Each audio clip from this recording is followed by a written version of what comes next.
Welcome to WBPSC ওয়ালা। আচ্ছা, তো আমাদের আগেকার কয়টা পার্ট হয়ে গেছে যেখানে আমরা মৌলিক অধিকার, রাষ্ট্রপতি, উপরাষ্ট্রপতি এইগুলি নিয়ে আলোচনা করেছিলাম। আজকে আমরা পার্লামেন্ট, যেইখানে আইন হয়, তো আজকে আমরা এই পার্লামেন্ট নিয়ে আজকে যাবতীয় আলোচনা করব। আমাদের পার্লামেন্টের কয়টা কক্ষ রয়েছে, পার্লামেন্টের কম্পোজিশন কি রয়েছে, পার্লামেন্টের ফাংশন কি রয়েছে, এবং অবশ্যই প্রিসাইডিং অফিসার। তোমাদের আগেকার ক্লাসটায় যখন প্রেসিডেন্ট ভাইস প্রেসিডেন্ট পড়াচ্ছিলাম তখন তোমরা দেখেছিলে যে প্রিভিয়াস ইয়ার কোশ্চেনে কিন্তু এরকম প্রশ্ন এসেছিল যেখানে পুরো স্পেসিফিক্যালি স্পিকার এবং আমাদের চেয়ারম্যানকে নিয়ে আলোচনা করা হচ্ছিল। তো আজকে আমরা যারা লোকসভা রাজ্যসভার প্রিসাইডিং অফিসার পুরো ক্লাসটা কভার করব। আশা করি যে তোমাদের এই ক্লাসটা মিসলেনিয়াস পরীক্ষার ক্ষেত্রে তোমরা উপকৃত হবে এবং অবশ্যই কমন পাবে, কারণ জানোই যে আমি অ্যাটলিস্ট কিছুই ছাড়ি না। আমাদের যারা স্যার ম্যাডাম আমাদের পিডাব্লিউতে রয়েছে, তোমরা জানো যে তাদের কন্টেন্টে কিন্তু আমাদের কিছু বাদ দেওয়া হয় না, যে হ্যাঁ অন্য কোথাও হয়তো কন্টেন্টটা শর্ট হতে পারে, কিন্তু আমাদের এখানে কিন্তু একদম ভাস্ট সব কিছুই আমরা করাই রিসেন্ট যে অর্ডার্স রয়েছে সেটা নিয়ে। তো এই জন্যই তোমাদের বলা যে পার্লামেন্টে তো অনেক অ্যামেন্ডমেন্ট অ্যাক্টস রয়েছে, অনেক আর্টিকেলস রয়েছে, তো সেইগুলো নিয়েও কিন্তু ইনক্লুড করে আমাদের পার্লামেন্টে আজকে করানো হবে। তাহলে আর বেশি বকবক করবো না, চলে যাচ্ছি আমাদের পার্লামেন্টের আজকে প্রথম পার্টে। সেটা হচ্ছে যে একটা জেনারেল ইন্ট্রোডাকশন তোমাদের দিয়ে দিই, তারপরে আমরা পার্লামেন্টের যে যাবতীয় বিষয় সেইগুলো যাচ্ছি।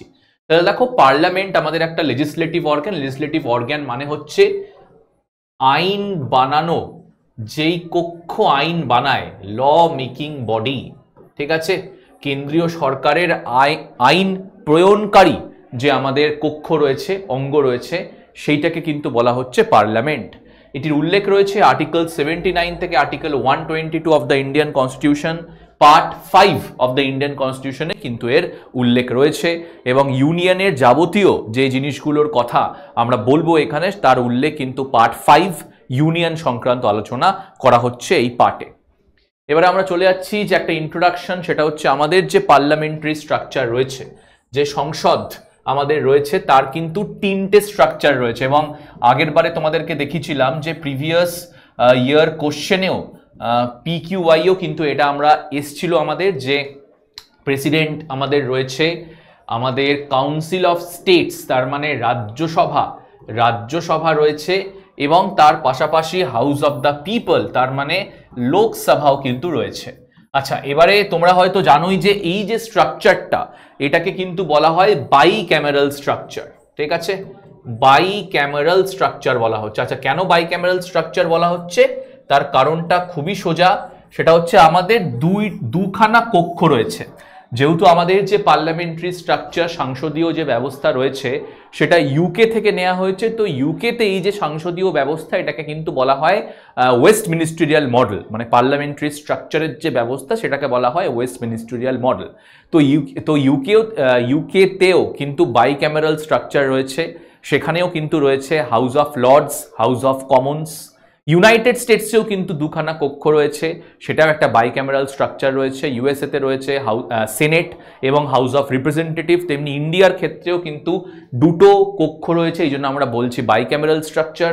একদিকে রয়েছে আমাদের lower house, Lok Sabha, house of the people, আরেকদিকে রয়েছে আমাদের আপার হাউস বা রাজ্যসভা, কাউন্সিল অফ স্টেটস, ঠিক আছে। তাহলে এই হচ্ছে আমাদের হাউসের অংশ, এবং এখানে কিন্তু প্রেসিডেন্টও ইনক্লুডেড রয়েছে, মাথায় রাখবে। আচ্ছা, কেন প্রেসিডেন্ট ইনক্লুডেড রয়েছে, তার কারণ কোনো বিল লোকসভা রাজ্যসভা থেকে পাশ করার পরে সেই বিলটিকে যদি আইন করতে হয় তাহলে কিন্তু রাষ্ট্রপতির সিগনেচার লাগবে। এই জন্য প্রেসিডেন্টও কিন্তু আমাদের পার্লামেন্টারি স্ট্রাকচারের একজন উল্লেখযোগ্য অংশ। এবার চলে যাচ্ছি আমরা নেক্সট, সেটা হচ্ছে রাজ্যসভার কম্পোজিশন। তাহলে দেখে নাও, তাহলে রাজ্যসভার যে ম্যাক্সিমাম স্ট্রেংথ, রাজ্যসভার যে ম্যাক্সিমাম সংখ্যা, সেটা কিন্তু ফিক্স করা হয়েছে 250। তার মানে এটা না যে রাজ্যসভার সংখ্যা 250, রাজ্যসভার যে ম্যাক্সিমাম সংখ্যা সেটি হতে পারে 250, যার মধ্যে থেকে 238 জন রাজ্যের যে বিধানসভা রয়েছে সেই রাজ্যের বিধানসভা থেকে আসছেন, এবং রাজ্যের বিধানসভা এবং তার সাথে সাথে ইউনিয়ন টেরিটরি থেকে আসছেন। অবশ্যই এরা ইনডাইরেক্টলি ইলেক্টেড। একটুখানি তোমাদের বলে দিই যে 238 জন যারা রিপ্রেজেন্টেটিভ রাজ্যসভাতে আসছেন তারা রাজ্য থেকে আসছেন, রাজ্যের যে আইনসভা রয়েছে সেখান থেকে আসছেন, এবং কেন্দ্রীয় শাসিত অঞ্চলের যে আইনসভা রয়েছে সেখান থেকে আসছেন। অবশ্য সব কেন্দ্রীয় শাসিত অঞ্চল না, দুটো কেন্দ্রীয় শাসিত অঞ্চল, তোমাদেরকে আমি দেখাবো সেটা কিছুক্ষণ পরেই। এবং 12 জনকে কিন্তু প্রেসিডেন্ট নমিনেট করছেন, প্রেসিডেন্ট মনোনীত করছেন। পলিটিক্সের বাইরে যারা অন্যান্য ডিস্টিংগুইশ পার্সোনালিটি রয়েছে তাদেরকে কিন্তু প্রেসিডেন্ট নমিনেট করছে। যেরকম ফর এক্সাম্পল আমরা দেখেছিলাম যে সচিন টেন্ডুলকর, জয়া বচ্চন, এরা কিন্তু একটা সময় রাজ্যসভা সদস্য ছিল। তো এইখানেও কিন্তু এই যে রাজ্যসভা সদস্যদের নমিনেট করছে কিন্তু আমাদের রাষ্ট্রপতি, প্রেসিডেন্ট। এবারে আমরা চলে আসছি যে এখন স্ট্রেংথ কি রয়েছে। এখন আর 245ও নেই, এখন 245 কমে হয়ে গেছে 243 স্ট্রেংথ রয়েছে, যার মধ্যে থেকে 229 জন আসছে রাজ্য থেকে, 4 জন আসছেন কেন্দ্রীয় শাসিত অঞ্চল থেকে, এবং 12 জনকে কিন্তু রাষ্ট্রপতি মনোনীত করছে। এইখানে কিন্তু এখন এটি কমে 243 হয়ে গেছে, রাজ্যে কিন্তু কিছু সিট কমেছে। ওকে, নেক্সট চলে আসছি আমি যে অ্যালোকেশনটা কি করে হচ্ছে, যেটা তোমাদেরকে বলছিলাম। তাহলে দেখো 238 জন, যার মধ্যে রাজ্যের কিছু রিপ্রেজেন্টেটিভ রয়েছে, তারা তাদের রাজ্যের যে বিধানসভা রয়েছে সেই বিধানসভা থেকে আসছে। আসলে কি হয় ব্যাপারটা একটুখানি তোমাদেরকে ডিটেলসে বোঝাই। দেখো, রাজ্যসভায় যারা সদস্যরা ইলেক্টেড হয়ে আসছেন তারা সরাসরি কিন্তু আমাদের দ্বারা ইলেক্টেড না। দেখবে আমরা কিন্তু রাজ্যসভার ইলেকশনে আমরা পার্টিসিপেট করি না, আমরা লোকসভার এবং বিধানসভার ইলেকশনে পার্টিসিপেট করি। তাহলে রাজ্যসভার থেকে যারা নির্বাচিত সদস্য তারা কিন্তু আসছে রাজ্যের বিধানসভা থেকে, রাজ্যের বিধানসভা থেকে। এই বিধানসভার যারা সদস্য রয়েছে তাদেরকে আমরা কি বলি? MLA, member of legislative assembly. তাহলে এই যে যারা বিধানসভার মেম্বার তাদেরকে কিন্তু আমরা ইলেক্ট করছি। এই যে 2025-এ দেখো ওয়েস্ট বেঙ্গলে কিন্তু ভোট রয়েছে, বিধানসভার ভোট রয়েছে। তাহলে আমরা আমাদের পছন্দ মতো কেন্দ্র থেকে আমাদের যারা এমএলএ রয়েছে তাদেরকে কিন্তু ইলেক্ট করব। তাহলে এই যে যারা এমএলএ রয়েছে তারা আবার নিজের মধ্যে থেকে কিছু লোককে ইলেক্ট করে পাঠাচ্ছে কোথায়? রাজ্যসভাতে। তাহলে রাজ্যসভার যে ইলেকশনটা সেটা কিন্তু আমরা সরাসরি পার্টিসিপেট করছি না, এজন্য এটাকে বলা হচ্ছে ইনডাইরেক্ট ইলেকশন।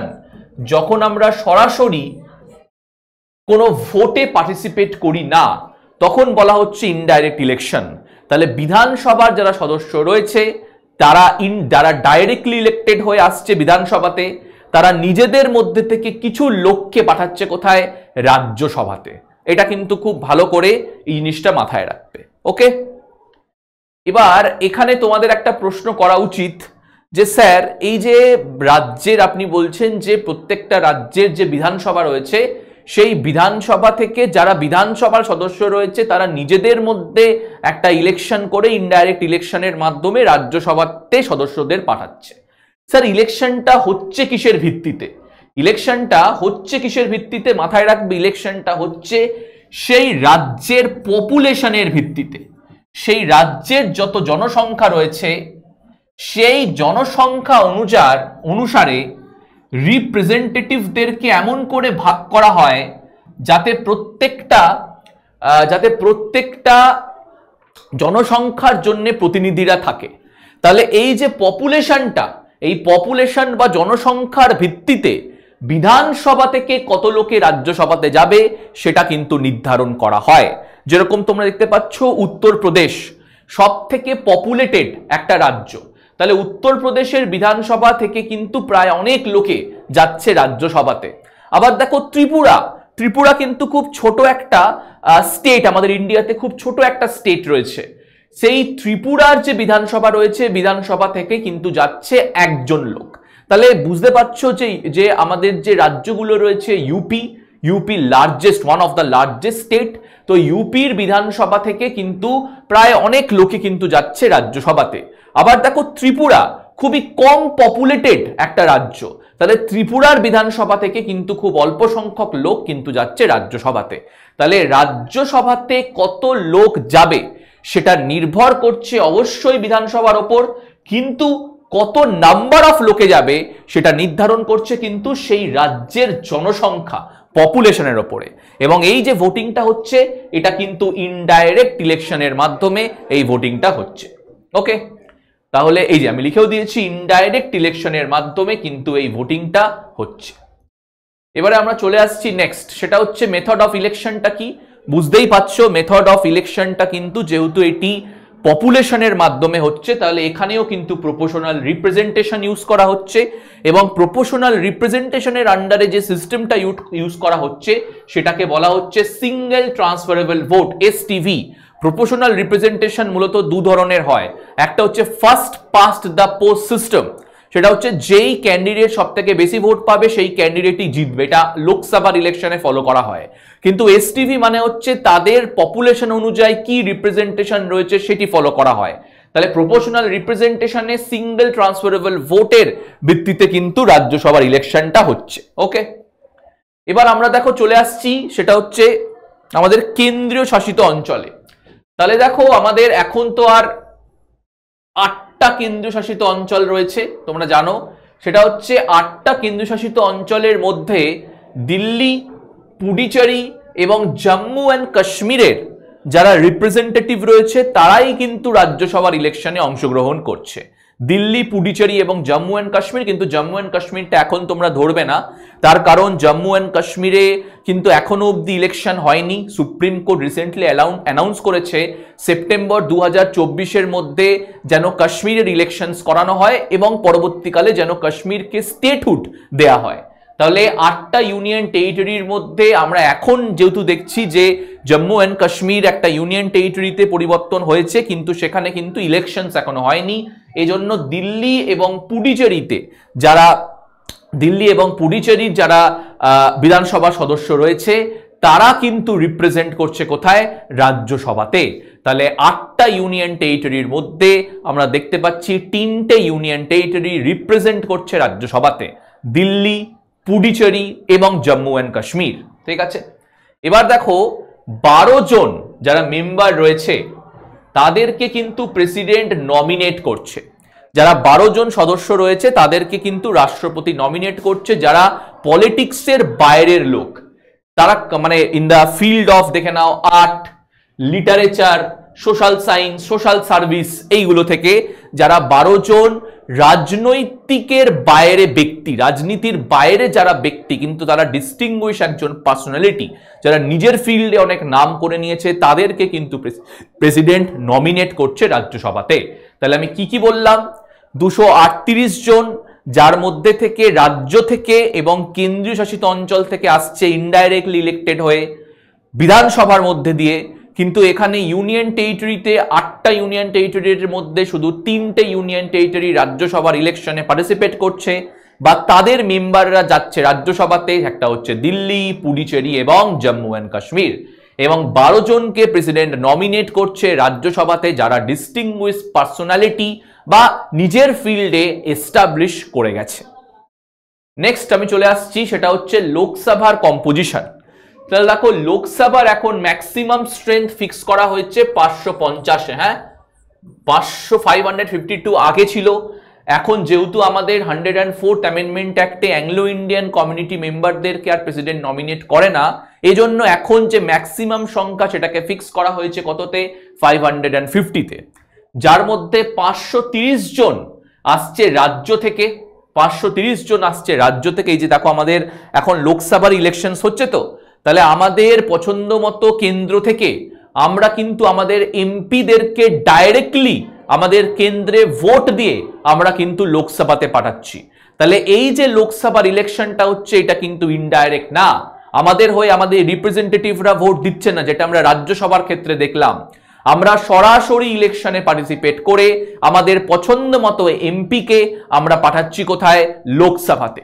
তাহলে 530 জন আসছে রাজ্য থেকে, 20 জন আসছে কেন্দ্রীয় শাসিত অঞ্চল থেকে এবং 2 জনকে আগে প্রেসিডেন্ট নমিনেট করতেন অ্যাংলো ইন্ডিয়ান কমিউনিটিতে, কিন্তু 104তম অ্যামেন্ডমেন্ট অ্যাক্টে এই যে প্রক্রিয়াটা সেটা কিন্তু ডিলিট করে দেওয়া হয়েছে। এখন কিন্তু অ্যাংলো ইন্ডিয়ান কমিউনিটিদেরকে প্রেসিডেন্ট আর নমিনেট করেন না। ওকে, নেক্সট এই যে ইউনিয়ন টেরিটরি থেকে এখন কি কম্পোজিশন রয়েছে সেটাও তোমাদেরকে আমি দিয়ে দিয়েছি, একটুখানি তোমরা দেখে নিও এটাও।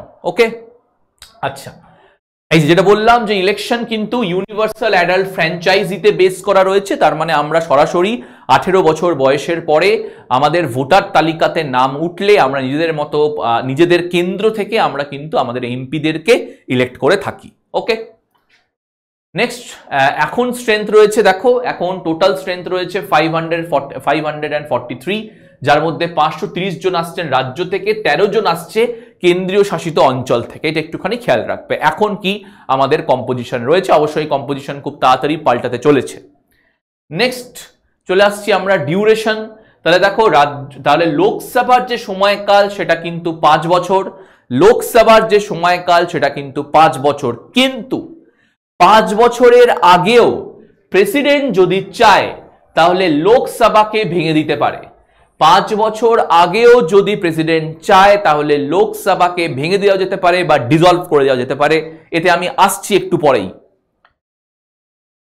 আচ্ছা, এবার দেখো ব্যাপারটা একটুখানি তোমাদেরকে বুঝতে হবে। হ্যাঁ, এটা বোঝা এতটা ইজি না। আমি একবারে গ্রাউন্ড লেভেল থেকে শুরু করছি, এটা না জেনে যে তোমরা কিছুই মানে ইন দ্য সেন্স অফ তোমাদের লোকসভার ব্যাপারটা অজানা রয়েছে।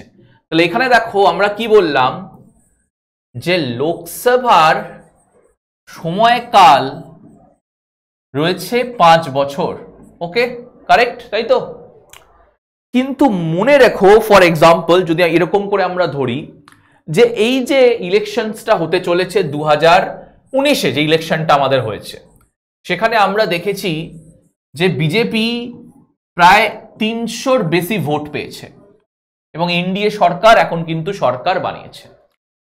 দেখো, লোকসভাতে সরকার গড়তে গেলে তোমাকে সংখ্যা গনিষ্ঠতা লাগে, মেজরিটি লাগে। তা লোকসভাতে যদি তুমি এই 272 ম্যাজিক নাম্বারটা যদি পেয়ে যাও তাহলেই কিন্তু তোমার পলিটিক্যাল পার্টি সরকার বানাতে পারে লোকসভাতে।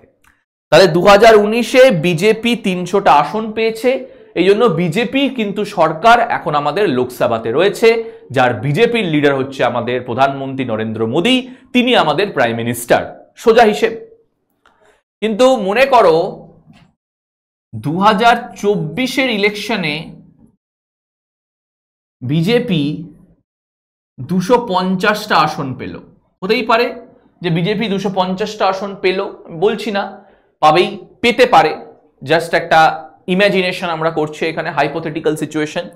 তাহলে বিজেপি 250টা আসন পেল। তাহলে দেখো বিজেপি একা কি সরকার বানাতে পারবে? সিঙ্গেল পার্টি সরকার বানাতে পারবে না? পারবে না।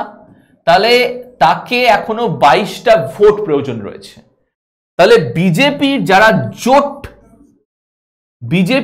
যারা জোটে রয়েছে আর কি, সেটাকে কি বলা হচ্ছে? এনডিএ। সেখানে জোটে অনেকে থাকতে পারে, ঠিক আছে, আমাদের অনেকেই কিন্তু সেই জোটের অংশ হতে পারে। কংগ্রেসের যে জোট সেটাকে বলা হচ্ছে ইউপিএ, যার এখন নাম ইন্ডিয়া, এবং বিজেপির যে জোট সেটাকে বলা হচ্ছে এনডিএ। তো অন্যান্য যারা পলিটিক্যাল পার্টি রয়েছে তারা মনে করো 22টা আসন পেয়ে এলো, 22টা আসন তারা পেল, সিট তারা পেল। তাহলে দেখো বিজেপি একক সংখ্যা গনিষ্ঠতা না পেলেও বিজেপির যারা পার্টি আছে, যারা এনডিএতে জোট রয়েছে বিজেপির সাথে, কোলিশন রয়েছে, তারা মিলে এই সরকারটা তৈরি করলো। 272টা আসন পেয়ে গেল, তাদের সরকার লোকসভাতে তৈরি হলো। এই যে সরকার কত বছরের জন্য গো? 5 বছরের জন্য। তাহলে নেক্সট যে লোকসভা ইলেকশনটা 2024-এর পরে আবার হবে কবে? 2029 সালে, তাই তো? কারেক্ট আছে এটা? এবার দেখো, কিন্তু কি বলেছিলাম, 5 বছরের আগেও লোকসভা ডিসলভ হয়ে যেতে পারে, ভেঙে যেতে পারে। তার কারণটা কি? মনে করো এই যে এনডিএর জোট হলো, জোটের মধ্যে মনে করো একটা পার্টির নাম হচ্ছে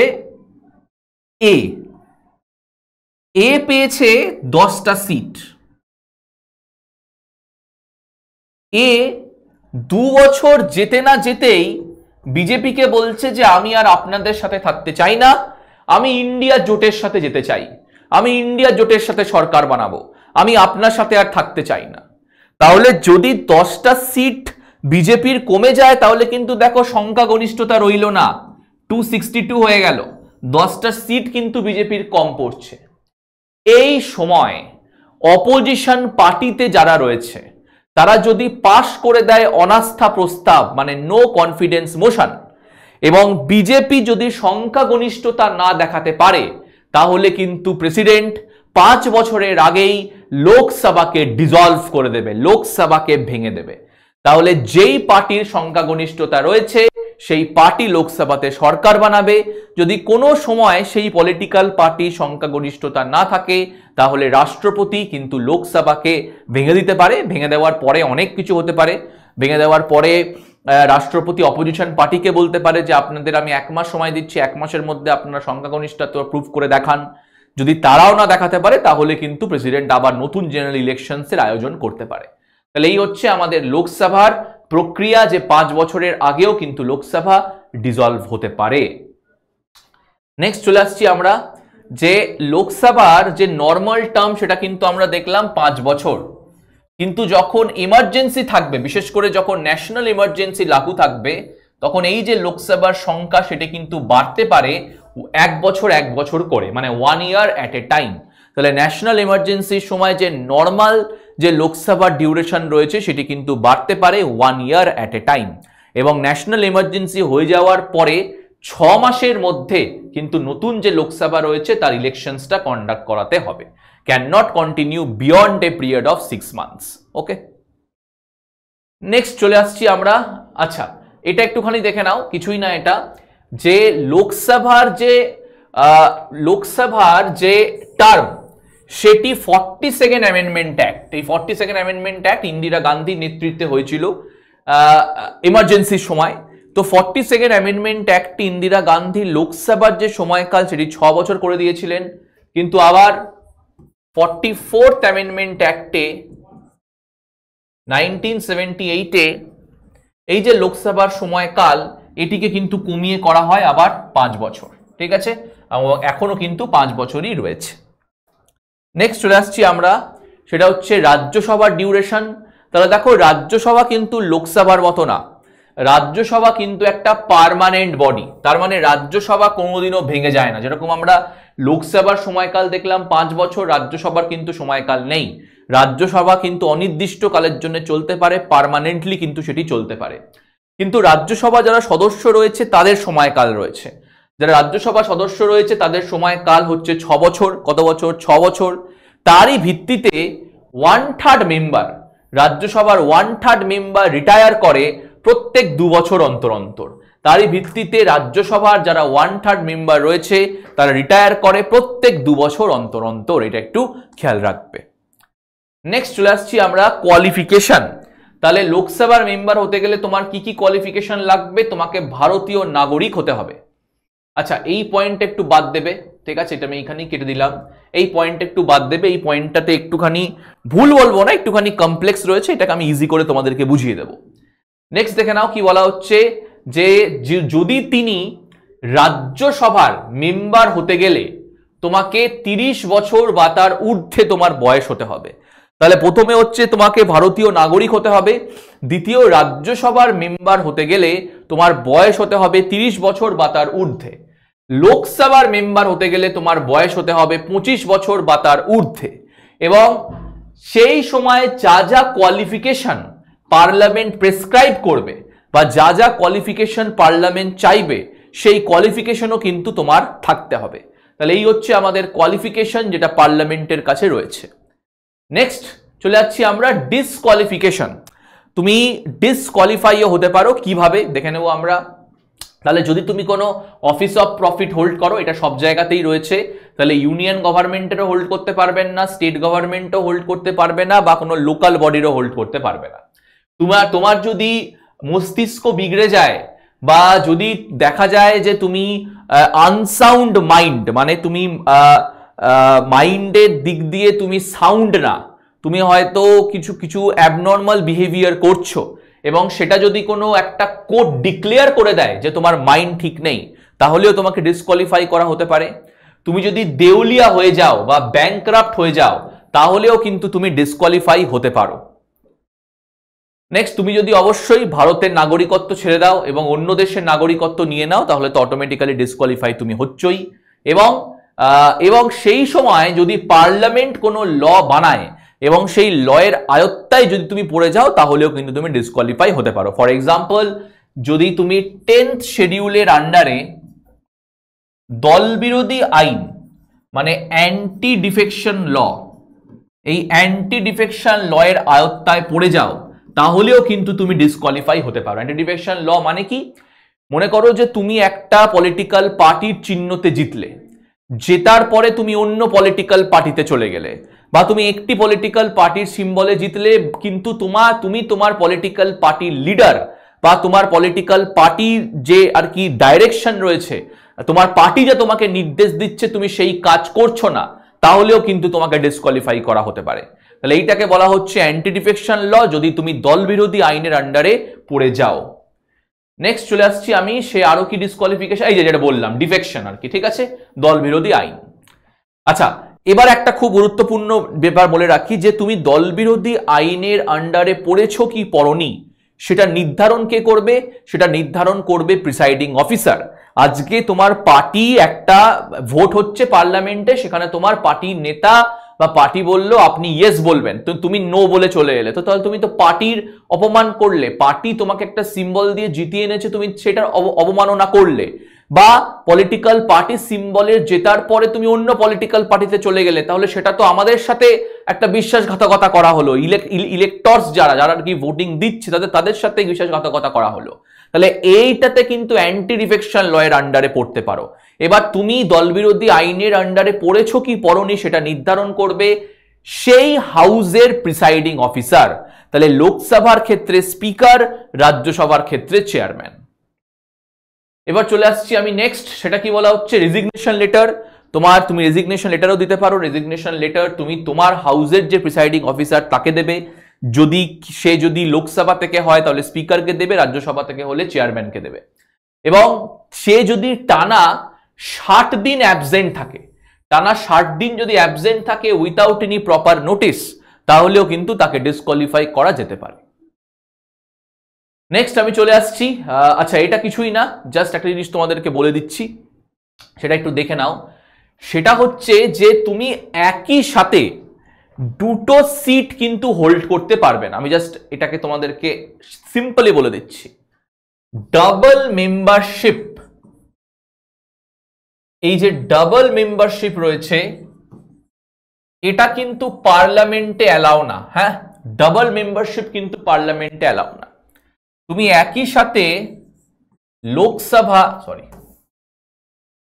একই সাথে তুমি লোকসভা বা রাজ্যসভার মেম্বার হতে পারো না। তোমাকে 10 দিনের মধ্যে বলতে হবে যে তুমি কোন সিটের মেম্বার হবে, নয় লোকসভা নাহলে রাজ্যসভা। বা তুমি একই সাথে পার্লামেন্টের মেম্বার আবার স্টেট লেজিসলেচারের মেম্বার হতে পারো না। তোমাকে কিন্তু বলতে হবে যে তুমি কোন পার্টির আর কি মেম্বার হবে, মানে কোন হাউসের মেম্বার হবে।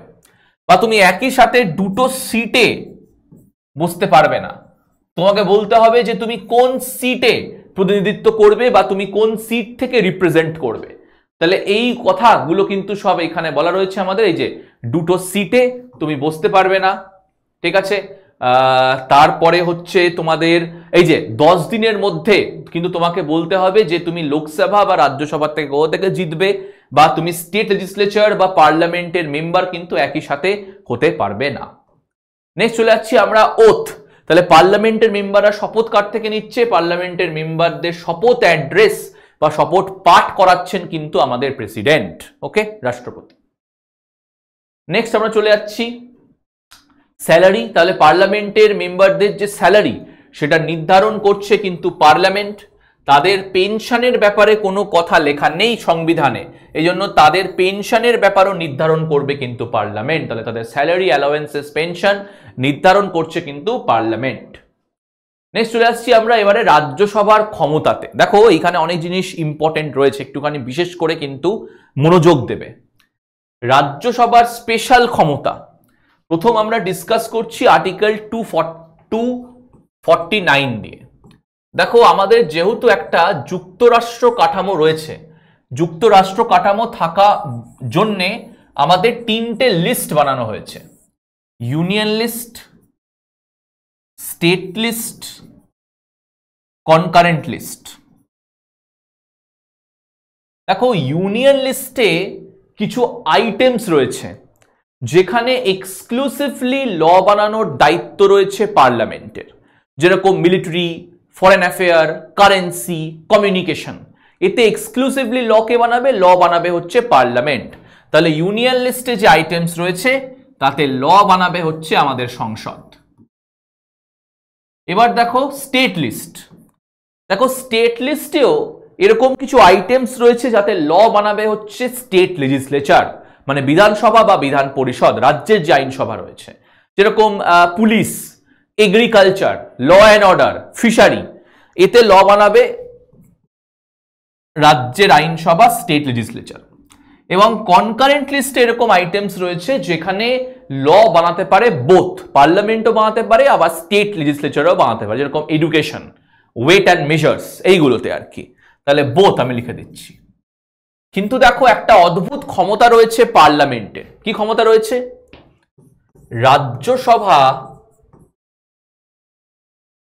স্পেশাল মেজরিটিতে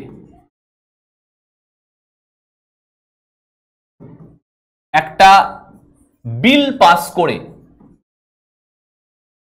যদি পার্লামেন্টকে অনুরোধ করে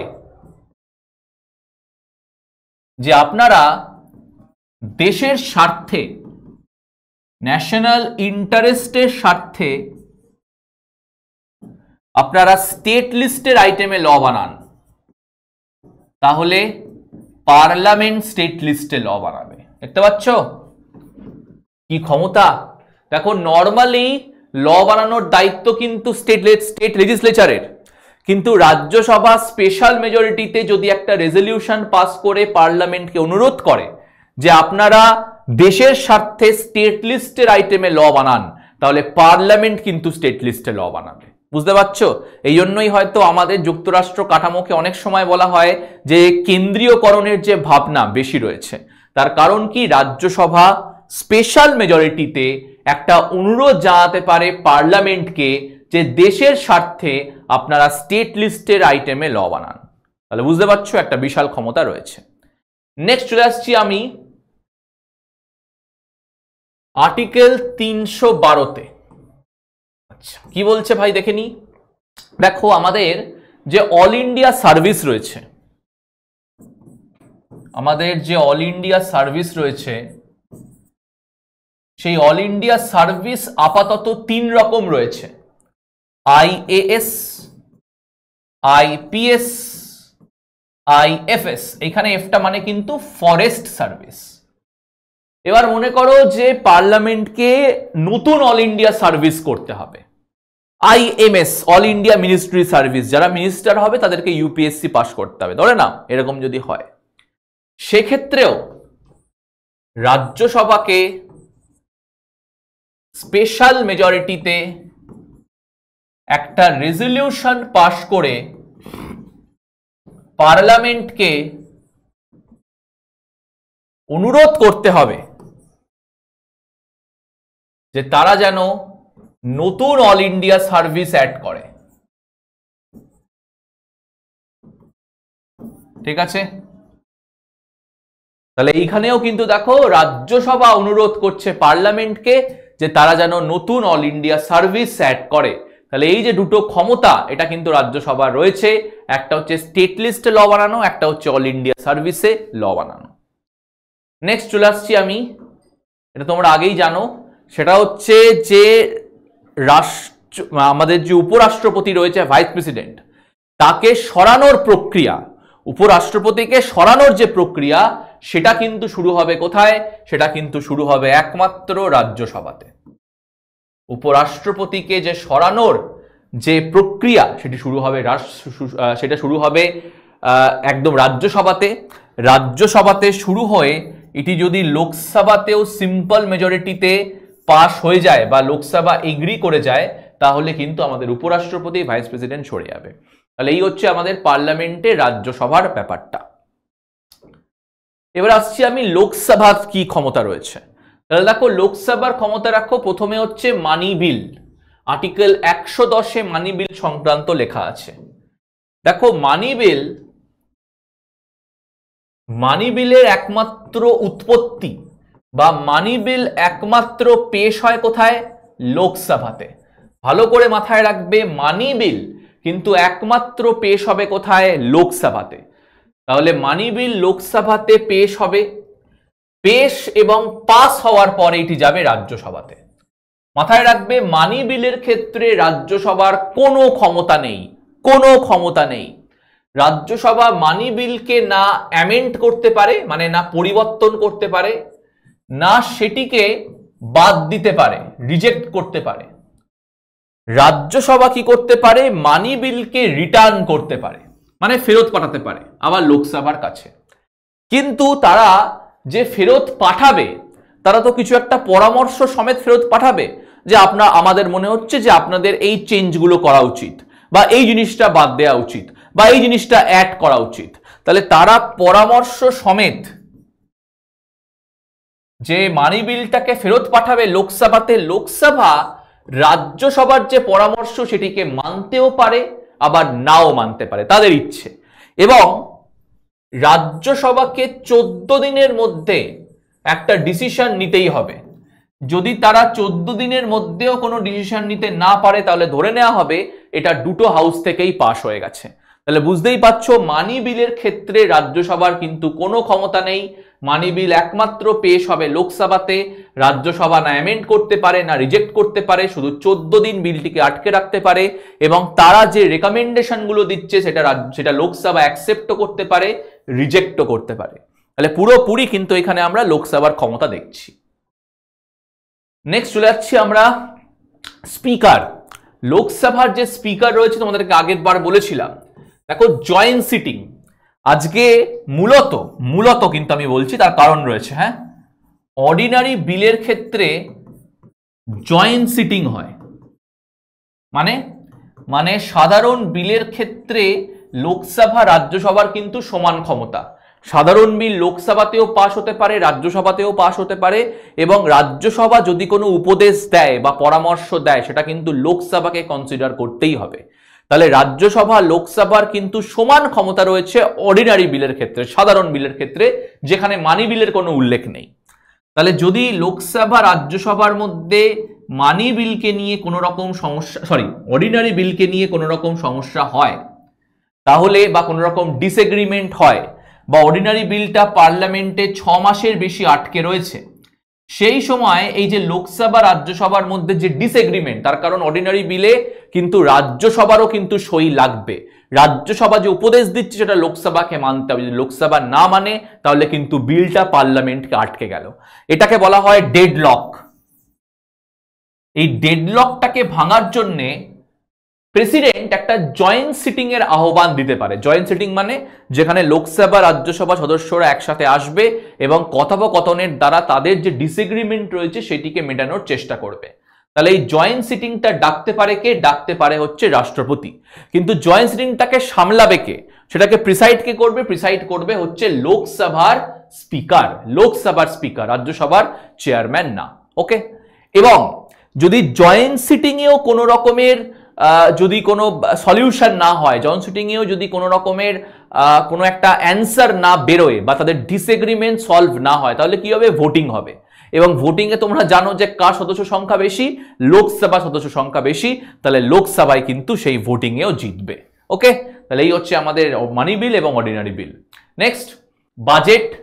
বাজেট যখন পেশ হবে তখন কিন্তু রাজ্যসভা শুধুমাত্র বাজেটে ডিসকাস করতে পারে, তারা বাজেটের ক্ষেত্রে কিন্তু ভোট দিতে পারবে না। বাজেটের ক্ষেত্রে রাজ্যসভা কিন্তু ভোটে অংশগ্রহণ করতে পারবে না। এবং ন্যাশনাল এমার্জেন্সি, এই ন্যাশনাল এমার্জেন্সিকে এন্ড করা, ন্যাশনাল ইমার্জেন্সিকে রিভোক করা এটি কিন্তু পারবে একমাত্র দুজন পারে, একটা হচ্ছে প্রেসিডেন্ট আর একটা হচ্ছে শুধুমাত্র লোকসভা। তাহলে ন্যাশনাল ইমার্জেন্সিকে এন্ড করবে কিন্তু প্রেসিডেন্ট বা লোকসভা, রাজ্যসভা না। নেক্সট, আচ্ছা এই যে নো কনফিডেন্স মোশন, অনাস্থা প্রস্তাব, তোমাদেরকে বললাম না অনাস্থা প্রস্তাব, এই অনাস্থা প্রস্তাবটা কিন্তু কোথায় পাস হয়? একমাত্র লোকসভাতে। তার কারণ লোকসভাতেই কিন্তু সংখ্যাগরিষ্ঠতা প্রুফ করতে হয়। তাহলে দল ভাঙে, দল গড়ে কোথায়? লোকসভাতে, রাজ্যসভাতে না। তার কারণ রাজ্যসভা কিন্তু একটা পার্মানেন্ট চেম্বার। তাহলে এই হচ্ছে আমার লোকসভার ক্ষমতা এবং লোকসভার পাওয়ার। এবারে আমরা চলে আসছি তাহলে লোকসভার প্রিসাইডিং অফিসার। আচ্ছা এবারে আমরা তাহলে চলে যাচ্ছি প্রিসাইডিং অফিসার মানে আর কি, লোকসভা রাজ্যসভাকে যারা সামলাচ্ছে তাদেরকে বলা হচ্ছে এখানে কিন্তু প্রিসাইডিং অফিসার। তাহলে দেখো আমাদের লোকসভা রাজ্যসভার দুটো কক্ষর ক্ষেত্রেই কিন্তু প্রিসাইডিং অফিসাররা রয়েছেন। তাহলে each house of parliament has its own presiding officer. তাহলে পার্লামেন্টের দুটো হাউসই কিন্তু তাদের প্রিসাইডিং অফিসার সমেতে রয়েছেন। স্পিকার হচ্ছে আমাদের লোকসভার প্রিসাইডিং অফিসার। যদি স্পিকার কোনো কারণে অ্যাবসেন্ট থাকে বা তার অফিসটা যদি কোনো কারণে ভ্যাকেন্ট হয়ে যায় তাহলে রয়েছে ডেপুটি স্পিকার।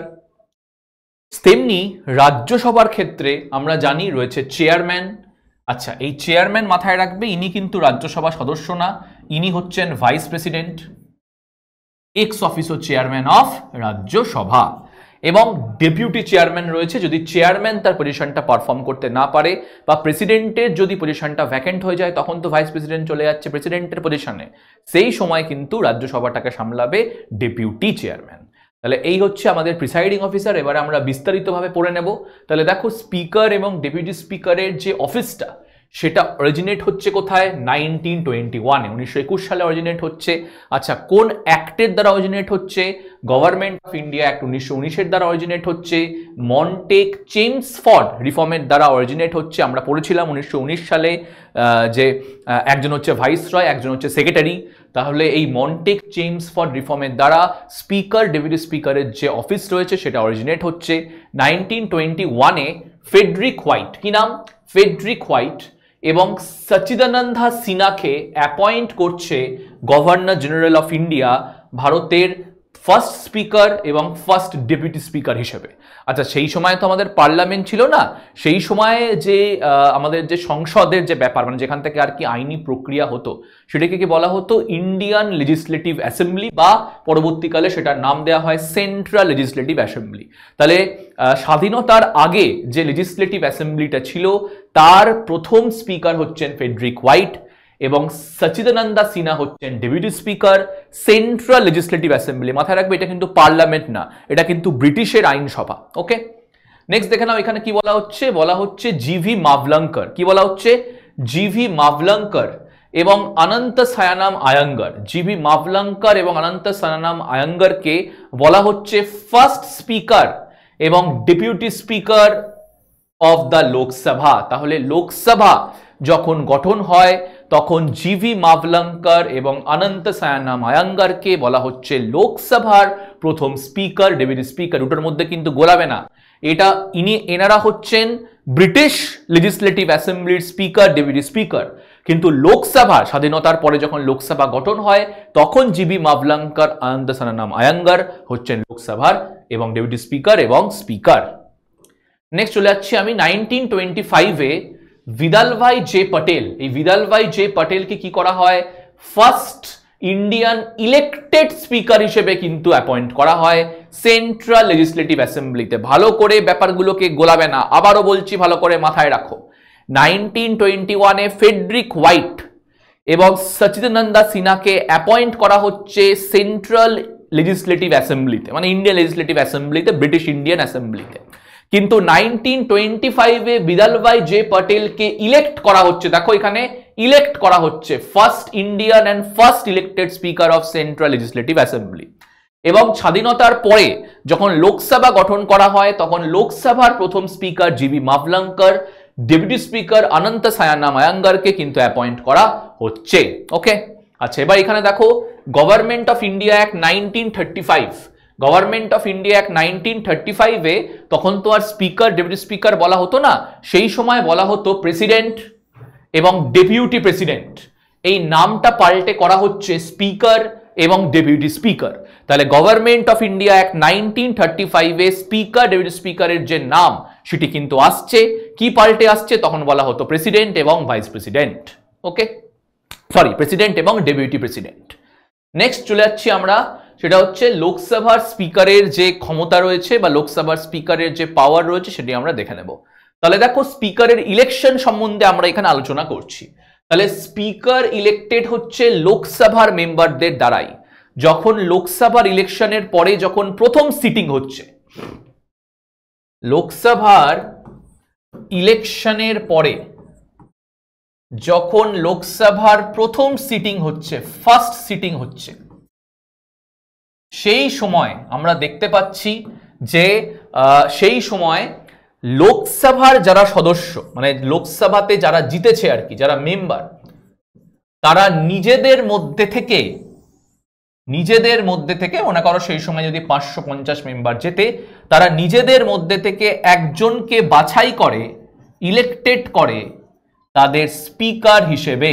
তাহলে স্পিকারের ইলেকশনটা কবে হচ্ছে না, মানে স্পিকার ইলেকশনটার পদ্ধতি কি? তাহলে স্পিকার ইলেকশন হচ্ছে যে নতুন লোকসভা হচ্ছে, সেই নতুন লোকসভার যারা সদস্য রয়েছে তারা নিজেদের মধ্যে থেকেই একজনকে বাছাই করে নেয়, নির্বাচিত করে তাদের স্পিকার হিসেবে। এটা কিন্তু ভালো করে জিনিসটাকে মাথায় রাখবে। এবার দেখো, এবার এইটা একটু ভালো করে লক্ষ্য করো। whenever the office of the speaker falls vacant, the Lok Sabha elects another member to fill the vacancy. যদি কোনো সময় 5 বছরের আগে যদি স্পিকারের সিটটা ভ্যাকেন্ট হয়ে যায়, তাহলে লোকসভার মেম্বাররা আবার নিজেদের মধ্যে থেকে একজনকে স্পিকার হিসেবে বেছে নেবে। আচ্ছা, স্পিকারের যে ডেট, তার মানে কোন ডেট স্পিকারের ইলেকশনটা হবে সেটাকে নির্ধারণ করছে রাষ্ট্রপতি, প্রেসিডেন্ট। তাহলে speaker election among the members of Lok Sabha, এবং ডেটটা ফিক্স করছে হচ্ছে আমাদের রাষ্ট্রপতি। এবারে চলে আসছি আমরা নেক্সট, সেটা হচ্ছে রিমুভাল, স্পিকারকে সরানোর প্রক্রিয়া। তাহলে স্পিকার যদি ইলেক্টেড হয় among the members of Lok Sabha, speaker সরবেও কার দ্বারা? অবশ্যই among the members of Lok Sabha, যারা স্পিকারকে ইলেক্ট করেছিল তারাই স্পিকারকে সরাচ্ছে। তাহলে স্পিকার রিমুভাল হয় একটা রেজলিউশনের মাধ্যমে, একটি বিলের মাধ্যমে। সেই বিলটা মেজরিটি মেম্বার্স যদি লোকসভার সেই বিলটাকে সাপোর্ট করে, তাহলে কিন্তু স্পিকার সরে যাবে। তাহলে স্পিকার সরছে among the members of Lok Sabha, যদি সিম্পল মেজরিটির দ্বারা তাকে সরিয়ে দেয় তাহলেই কিন্তু স্পিকার সরে যাবে। তাহলে এইখানে এই জিনিসটাও কিন্তু খুব ভালো করে খেয়াল রাখবে। এবং তিনি যদি 5 বছরের আগে রিজাইন করতে চান, তাহলে তিনি রিজাইন দিতে পারেন কাকে?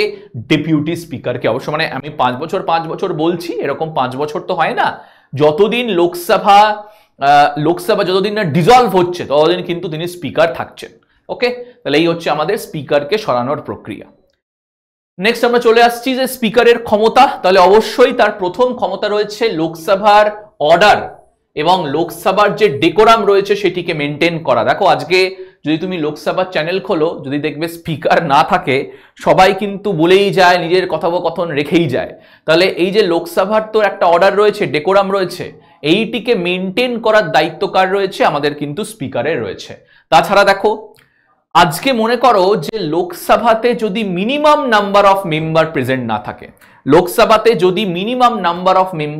না থাকে, ফর এক্সাম্পল যে লোকসভার 550 সদস্য, তার মধ্যে থেকে দেখা যাচ্ছে প্রেজেন্টই নেই, মানে খুব 4-5 জন প্রেজেন্ট রয়েছে, তাহলে লোকসভার কাজ কি করে শুরু হবে?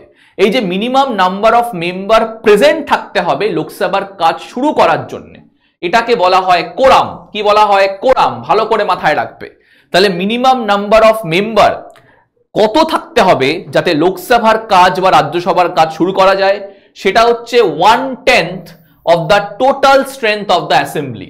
তার মানে ফর এক্সাম্পল ধরে নাও যে লোকসভার এখন টোটাল স্ট্রেংথ রয়েছে 543, তাহলে 543 যদি আমরা 1/10 করি, তাহলে যা আসছে সেটাই ওই মোটামুটি দেখে নাও তোমরা করে, ওই 53 মতন আসবে। ঠিক আছে, অঙ্কে আমি খুবই কাঁচা, সরি ফর দ্যাট, একটুখানি করে তোমরা এটা দেখে নিও। তাহলে আবারও বলছি, শোনো ব্যাপারটা কি, সেটা হচ্ছে যে যদি মিনিমাম নাম্বার অফ মেম্বার লোকসভাতে প্রেজেন্ট না থাকে, তাহলে কি হবে? তাহলে লোকসভার যে কাজ সেটিকে স্থগিত করে দেয়া হবে, বা লোকসভার যে কাজ সেটিকে সাসপেন্ড করে দেয়া হবে, অ্যাডজন করে দেয়া হবে বা সাসপেন্ড করে দেয়া হবে। তাহলে এই অ্যাডজন এবং সাসপেন্ডটা করবে কে? অ্যাডজন এবং সাসপেন্ড করবে হচ্ছে আমাদের স্পিকার। ওকে, তাহলে ভালো করে খেয়াল রাখবে যে যদি লোকসভাতে minimum number of member present না থাকে তাহলে লোকসভাকে স্থগিত করে দেওয়া, লোকসভার কাজকে টেম্পোরারিলি সাসপেন্ড করে দিতে কে পারবে? স্পিকার পারবে। আবার পরবর্তীকালে যখন লোকসভাতে কোরাম হয়ে যাবে, তার মানে minimum number of member present থাকবে, তখন আবার লোকসভার কাজ শুরু করে দেবেন স্পিকার। ওকে, নেক্সট চলে আসছি আমি, এটা একটুখানি ভালো করে লক্ষ্য করবে যে ফার্স্ট ইনস্ট্যান্স ভোট কি জিনিস। দেখো এখানে যদি লক্ষ্য করো, সেটা হচ্ছে মনে করো লোকসভাতে ভোটিং হচ্ছে, লোকসভাতে ভোটিং হচ্ছে, ভোটিং এ 500 জন সদস্য এসছেন, মানে সেই দিনকে 43 জন অ্যাবসেন্ট, তাহলে 500 জন সদস্য এসছেন। ওকে, তার মধ্যে থেকে 250 জন ভোট দিল ইয়েসে, 250 জন আবার ভোট দিল নাতে, নোতে। তাহলে দেখছো একটা টাই হলো, টাই হচ্ছে। এই টাইটিকে ভাঙার জন্য কিন্তু স্পিকার ভোট দেবে, এটাকে বলা হয় কাস্টিং ভোট। কি বলা হয়? Casting vote. মাথায় রাখবে স্পিকার কিন্তু যখন নর্মাল ভোটিং হচ্ছে, মানে যখন আর কি এই 250 যখন সাধারণ মেম্বাররা ভোটিং করছে তখন কিন্তু স্পিকার ভোট করছে না, এটাকে বলা হয় ফার্স্ট ইনস্ট্যান্স ভোট। যখন নর্মাল মেম্বাররা ভোট করে তখন এটিকে বলা হয় ফার্স্ট ইনস্ট্যান্স ভোট। যখন টাই হচ্ছে, যখন মেম্বারসদের মধ্যে টাই হচ্ছে, যখন একটি গোষ্ঠী বলছে ইয়েস এবং একটি গোষ্ঠী বলছে না, যখন তাদের মধ্যে ইকুয়াল ভোটিং রয়েছে, সেই সময় সেই টাইটিকে ভাঙার জন্য যখন স্পিকার ভোট দেবে সেটিকে বলা হয় কাস্টিং ভোট। ওকে, নেক্সট চলে যাচ্ছি আমি জয়েন্ট সিটিং। আগেই তোমাদের বললাম যে জয়েন্ট সিটিংটাকে সামলাবে কে? সামলাবে হচ্ছে স্পিকার। এই জয়েন্ট সিটিংটাকে ডাকে হচ্ছে প্রেসিডেন্ট, কিন্তু সামলায় হচ্ছে স্পিকার। নেক্সট চলে যাচ্ছি আমরা মানি বিল। আচ্ছা, এটা একটুখানি তোমাদেরকে বলতে হবে। দেখো কোন বিলটা মানি বিল, কোন বিলটা ফিনান্সিয়াল বিল, কোন বিলটা অর্ডিনারি বিল, এটা নির্ধারণ করবে হচ্ছে স্পিকার। ঠিক আছে, মানি বিল কি না সেটা ডিটারমাইন করবে বা নির্ধারণ করবে হচ্ছে আমাদের স্পিকার। এটা ভালো করে মাথায় রাখবে, এটা কিন্তু একটা স্পিকারের এক্সক্লুসিভ ক্ষমতা। এবং মানি বিল যখন লোকসভা থেকে রাজ্যসভাতে যাবে তখন স্পিকার একটা সার্টিফিকেট ইস্যু করবে, একটা সার্টিফিকেট ইস্যু করে লোকসভাকে জানাবে যে এটা মানি বিল। আপনাদের কাছে 14 দিন সময় রয়েছে মানি বিলে কোনো একটা ডিসিশন নেওয়ার। যদি আপনারা 14 দিনেও ডিসিশন না নিতে পারেন তাহলে ধরে নেওয়া হবে এটা দুটো হাউস থেকেই পাশ হয়ে গেছে। তাহলে মানি বিল কিনা সেটা নির্ধারণ করছে স্পিকার, এবং মানি বিলটা যখন লোকসভা থেকে রাজ্যসভাতে যাচ্ছে তখনও কিন্তু স্পিকারের একটা এন্ডোর্সমেন্ট বা সার্টিফিকেট দরকার রয়েছে। নেক্সট চলে যাচ্ছি আমরা, আচ্ছা, ডিসকোয়ালিফিকেশন। কোনো পার্লামেন্টের সদস্য যদি দলবিরোধী আইনের আন্ডারে আসে, মানে কোন মেম্বারটা দলবিরোধী কাজ করেছে কিনা বা দলবিরোধী আইনের আয়ত্তায় এসেছে কিনা সেটাও নির্ধারণ করবে কিন্তু স্পিকার। লোকসভার ক্ষেত্রে স্পিকার, রাজ্যসভার ক্ষেত্রে চেয়ারম্যান। তাহলে এই যে অ্যান্টি ডিফেকশন ল, দলবিরোধী আইনের ক্ষেত্রে সে দলবিরোধী আইনের মধ্যে এসেছে কিনা সেটাও কিন্তু নির্ধারণ করছে কে? স্পিকার নির্ধারণ করছে, এবং অবশ্যই তাকে কিন্তু ডিসকোয়ালিফাইও করা যেতে পারে। নেক্সট চলে আসছি, দেখো স্পিকার যারা লোকসভার যে কমিটিজ রয়েছে, কি আজকে লোকসভার তো এত কাজ রয়েছে, তা লোকসভার কাজ তো সমস্ত মেম্বাররা একসাথে করে না, তা লোকসভার কাজকে ডিভাইড করা হয়েছে। তাহলে ডিভিশনটা করা হয়েছে কমিটি অনুসারে, কমিটিতে। তাহলে দেখো লোকসভার যে কমিটি রয়েছে এরকে বলা হয় পার্লামেন্টারি কমিটি অফ লোকসভা। সেই পার্লামেন্টারি কমিটির যারা চেয়ারম্যান রয়েছে তাদেরকে অ্যাপয়েন্ট করছে স্পিকার। প্রত্যেকটা পার্লামেন্টারি কমিটির একটা করে চেয়ারম্যান রয়েছে আর কি, সেই চেয়ারম্যানকে অ্যাপয়েন্টও কিন্তু করছে স্পিকার। এবং স্পিকার নিজে 3টে পার্লামেন্টারি কমিটির চেয়ারম্যান, স্পিকার নিজেই 3টে পার্লামেন্টারি কমিটির চেয়ারম্যান। কি কি parliamentary committee? Business advisory committee, rules committee এবং জেনারেল পারপাস কমিটি। তাহলে এই কমিটিগুলোর চেয়ারম্যান হচ্ছে নিজে স্পিকার, এবং অন্যান্য যে পার্লামেন্টারি কমিটিগুলো রয়েছে সেইগুলো অ্যাপয়েন্টও কিন্তু করছে চেয়ারম্যানকে স্পিকার। নেক্সট চলে আসছি আমরা এই স্পিকারকে সরানোর প্রক্রিয়া। আগেই তোমাদেরকে বললাম যে he is provided with security of tenure, তাকে কিন্তু যেন তেন প্রকারে সরানো যাবে না। সরাতে গেলে লোকসভার মেম্বারদেরকে অ্যাবসলিউট মেজরিটির দ্বারা, ঠিক আছে, অ্যাবসলিউট মেজরিটির দ্বারা, এটা একটু খেয়াল রাখবে। আমি আগেরটায় সিম্পল মেজরিটিটা বলেছিলাম, এটা আমারই ভুল হয়েছে।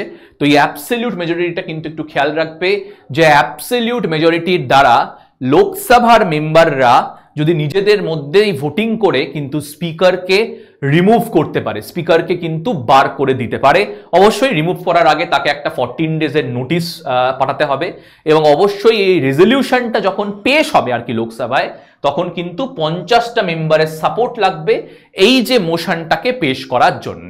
তাহলে ইলেকশনও করছে লোকসভার মেম্বাররা, রিমুভও করছে লোকসভার মেম্বাররা অ্যাবসলিউট মেজরিটির দ্বারা, এবং অবশ্যই যখন রেজলিউশনটা ইন্ট্রোডিউস করা হবে তখন 50টা মেম্বারের কিন্তু সাপোর্ট লাগবে। ওকে, নেক্সট চলে যাচ্ছি আমি ওথ। আচ্ছা, ওথ কিন্তু স্পিকারে সাধারণত হয় না, তার কারণ স্পিকার যেহেতু লোকসভার মেম্বার, তো মেম্বারদের তো আগেই ওথ হয়ে যাচ্ছে, তো নতুন করে কিন্তু স্পিকারের আর ওথ হয় না।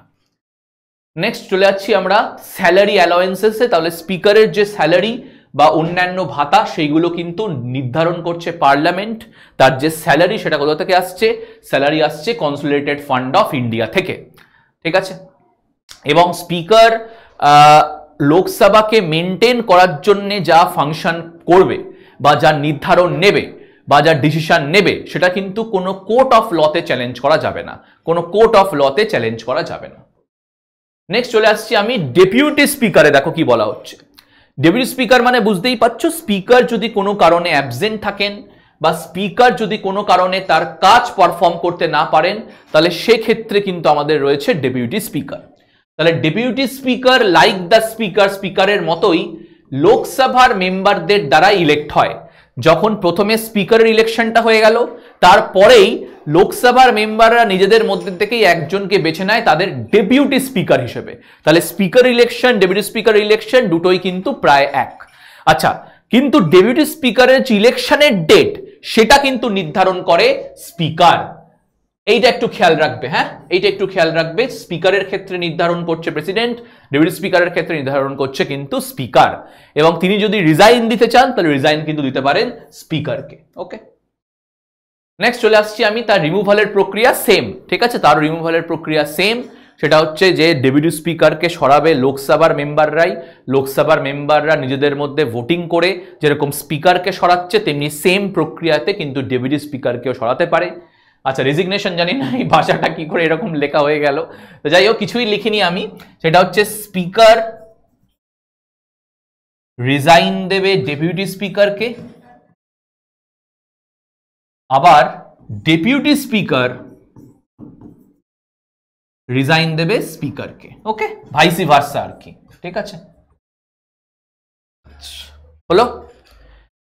এবারে আমরা চলে আসছি নেক্সট পাওয়ার, ক্ষমতা কি রয়েছে? ক্ষমতা কিছুই না, তিনি নর্মাল মেম্বারই, কিন্তু যখন স্পিকার কোনো কারণে অ্যাবসেন্ট থাকবেন বা স্পিকারের অফিসটা কোনো কারণে ভ্যাকেন্ট হয়ে গেছে, স্পিকার কোনো কারণে অ্যাবসেন্ট রয়েছেন বা স্পিকারের অফিস কোনো কারণে ভ্যাকেন্ট হয়ে গেছে, সেই সময় কিন্তু ডেপুটি স্পিকার স্পিকারের কাজটা করবেন।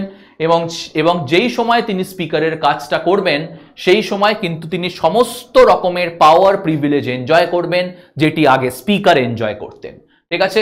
এবং অবশ্যই তিনি জয়েন্ট সিটিংও সামলাতে পারেন। যদি স্পিকার অ্যাবসেন্ট থাকে, সাধারণত জয়েন্ট সিটিং প্রিসাইড করে স্পিকার, কিন্তু স্পিকার যদি কোনো কারণে জয়েন্ট সিটিং থেকে অ্যাবসেন্ট থাকেন, সেখানেও কিন্তু সামলাতে পারবে হচ্ছে আমাদের ডেপুটি স্পিকার। এবারে চলে যাচ্ছি আমি আর কি স্পেশাল প্রিভিলেজ রয়েছে আমরা দেখে নেব। তাহলে স্পেশাল প্রিভিলেজ দেখো ডেপুটি স্পিকারের কি রয়েছে, অবশ্যই খুব ভালো করে এটি লক্ষ্য রাখবে।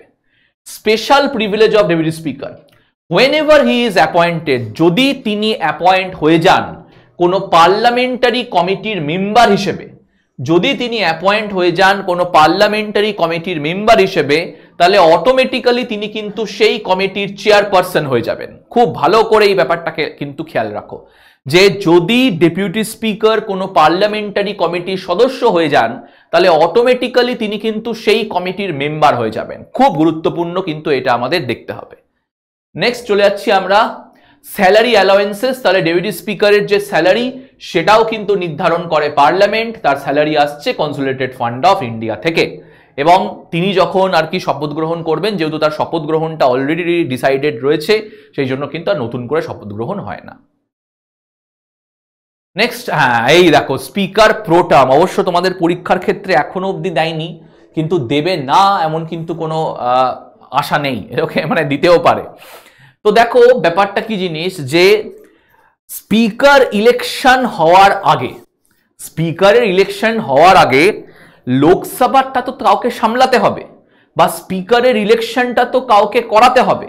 তাহলে স্পিকারের ইলেকশন হওয়ার আগে যিনি লোকসভাকে স্থায়ী অস্থায়ী বেসিসে সামলাচ্ছেন, অস্থায়ী টেম্পোরারি বা স্বল্প সময়ের জন্য সামলাচ্ছেন, তাকে বলা হচ্ছে স্পিকার প্রোটাম।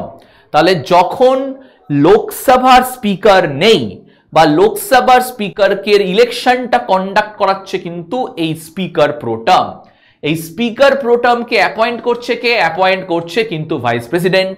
তিনি সাধারণত লোকসভার সিনিয়র মোস্ট মেম্বার, লোকসভার সিনিয়র মোস্ট মেম্বার, এবং তার যে শপথ গ্রহণ সেটাও কিন্তু অ্যাডমিনিস্টার করবে বা সেটাও কিন্তু করাবে প্রেসিডেন্ট। তাহলে অ্যাপয়েন্টমেন্ট এবং ওথ করাচ্ছে কিন্তু প্রেসিডেন্ট। এবং যখন যখন স্পিকার চলে আসবেন, মানে যখন আর কি স্পিকার আবার তার পজিশনটায় চলে আসবেন, তখন অটোমেটিক্যালি কিন্তু এই স্পিকার প্রো টার্মের যে অফিস সেটা কিন্তু ভ্যাকেন্ট হয়ে যায়। তাহলে যতক্ষণ স্পিকার অ্যাবসেন্ট রয়েছেন, অ্যাবসেন্ট ঠিক না, যতক্ষণ স্পিকারের ইলেকশনটা হয়নি নতুন লোকসভাতে, ততদিন লোকসভাটাকে সামলাচ্ছে কে? Speaker pro term. পরবর্তীকালে যখন স্পিকারের ইলেকশনটা হয়ে যাবে, যখন স্পিকারের ইলেকশনটা কন্ডাক্ট হয়ে যাবে, তখন কিন্তু স্পিকার প্রো টার্মের যে অফিস সেটা অটোমেটিক্যালি এক্সপায়ার করে যায়। ঠিক আছে, অটোমেটিক্যালি এক্সপায়ার করে যায়, expires after the election of speaker. Okay, এটা একটু মাথায় রাখবে। এবং তিনি কিন্তু সাধারণত তিনি কিন্তু একজন senior most member of Lok Sabha. Okay, next চলে আসছি আমরা চেয়ারম্যান অফ রাজ্যসভাতে। তাহলে দেখো, যদি দেখা যায় যে স্পিকার হচ্ছে among the members of Lok Sabha, লোকসভার মেম্বাররা নিজেদের মধ্যে থেকেই একজনকে স্পিকার হিসেবে বেছে নিচ্ছে, তাই তো, এটাই তো বললাম। এবার দেখো চেয়ারম্যানও কি তাই হবে? চেয়ারম্যানেও কি রাজ্যসভার সদস্য? না, চেয়ারম্যান কিন্তু অলরেডি ইলেক্টেড, তিনি হচ্ছেন আমাদের ভাইস প্রেসিডেন্ট। তাহলে ভাইস প্রেসিডেন্ট হচ্ছে x officio chairman of Rajya Sabha.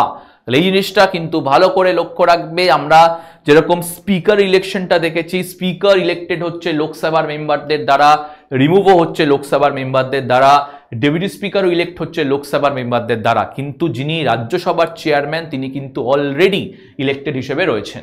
এবং chairman of Rajya Sabha can not be removed from his office. তার মানে চেয়ারম্যান অফ রাজ্যসভার কিন্তু রিমুভাল প্রক্রিয়া হয় না, রিমুভাল প্রক্রিয়া হয় না। যখন তিনি ভাইস প্রেসিডেন্ট হিসেবে রিমুভ হবেন, যখন তিনি উপরাষ্ট্রপতি হিসেবে সরবেন, সেই সময় তার সাথে তিনি কিন্তু তাকে চেয়ারম্যানের পোস্টটাও ছাড়তে হবে। তাহলে আলাদা করে কিন্তু চেয়ারম্যানের সরানোর জন্য তার কোনো রিমুভাল প্রক্রিয়া নেই, সেটা ইনক্লুডেড রয়েছে। ভাইস প্রেসিডেন্ট হিসেবে তিনি যখন রিমুভ হয়ে যাবেন, তখন অটোমেটিক্যালি তার চেয়ারম্যানের পজিশনটাও তাকে ছাড়তে হবে। নেক্সট, এবার তাহলে দেখো, তাহলে প্রিসাইডিং অফিসার হিসেবে তার যে কাজ রয়েছে না, সেটা similar to that of speaker. মানে স্পিকার যে কাজগুলো করে, যেরকম ডিসিপ্লিন ডেকোরাম মেনটেন করা, কাস্টিং ভোট, এইসব যে কাজগুলো আমরা দেখলাম, সেরকমই কিন্তু কাজ হচ্ছে আমাদের চেয়ারম্যান অফ রাজ্যসভা, সিমিলার কাজ। কিন্তু মাথায় রাখবে দুটো অর্থে, কথা দুটো অর্থে স্পিকার কিন্তু চেয়ারম্যানের থেকে বেশি শক্তিশালী, স্পিকার কিন্তু চেয়ারম্যানের থেকে বেশি পাওয়ারফুল। তাহলে কোন দুটো অর্থে বেশি পাওয়ারফুল? প্রথম হচ্ছে মানি বিলের ক্ষেত্রে, মানে মানি বিলটা মানি বিল কি না সেটা নির্ধারণ করবে কিন্তু একমাত্র স্পিকার, সেটা কিন্তু চেয়ারম্যান নির্ধারণ করবে না। এবং তার সাথে সাথে কি, জয়েন্ট সিটিং, এই যে জয়েন্ট সিটিংটাকে সামলাবে হচ্ছে স্পিকার, এটা কিন্তু চেয়ারম্যান সামলাবে না। ওকে, চলে যাচ্ছি আমরা শেষ পয়েন্টে। আচ্ছা, স্যালারি। তাহলে স্পিকারের চেয়ারম্যানের যে স্যালারি সেটা হচ্ছে সেম অ্যাজ স্পিকার। তিনি তো অবশ্যই ভাইস প্রেসিডেন্ট, এবং তিনি ভাইস প্রেসিডেন্ট হিসেবে যখন চেয়ারম্যান কাজ করছেন, মানে x officio chairman of Rajya Sabha হিসেবে কাজ করছেন, তখন তার যে স্যালারি বা তার যে অ্যালাওয়েন্সে সেটা কিন্তু স্পিকারের মতোই, সেটা পার্লামেন্ট ফিক্স করে এবং আসে কনসোলিডেটেড ফান্ড অফ ইন্ডিয়া থেকে। নেক্সট চলে যাচ্ছি ডেপুটি স্পিকারে। তাহলে দেখো, ডেপুটি চেয়ারম্যানে, সেটা হচ্ছে চেয়ারম্যান তো হলো নয় ভাইস প্রেসিডেন্ট, কিন্তু ডেপুটি চেয়ারম্যান কিন্তু রাজ্যসভারই একজন সদস্য।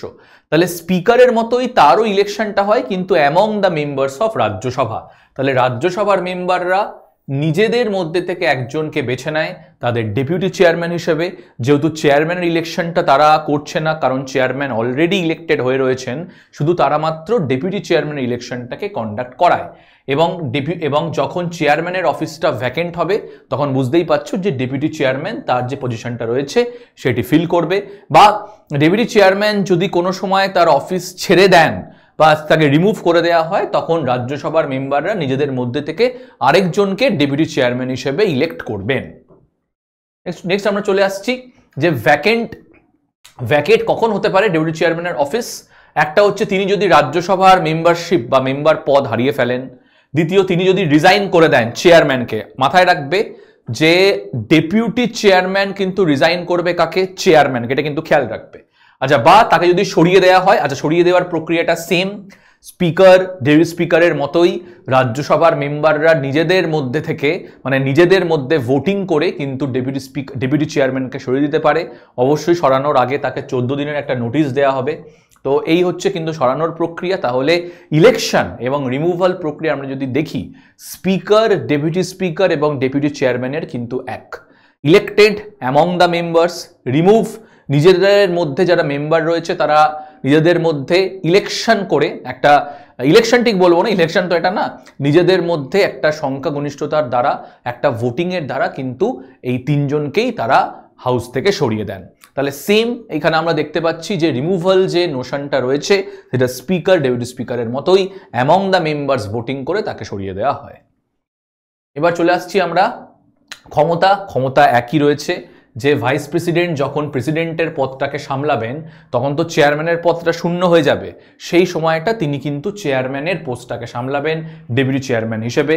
বা চেয়ারম্যান যদি কোনো কারণে অ্যাবসেন্ট থাকেন বা কোনো কারণে কাজ করতে না পারেন, সেই সময়ও কিন্তু ডেপুটি চেয়ারম্যান তার পজিশনটা সামলাতে পারেন। তাহলে আমি আজকে এই পর্যন্তই রাখছি। পরবর্তী ক্লাসে তোমাদের সাথে অন্য টপিক নিয়ে আবার দেখা হবে। আপাতত আমরা পার্লামেন্ট নিয়ে ডিসকাস করলাম। পরবর্তীকালে তোমাদের সাথে আরও একটি টপিক নিয়ে আমাদের দেখা হবে। টাটা, ভালো করে সবাই পড়াশোনা করো।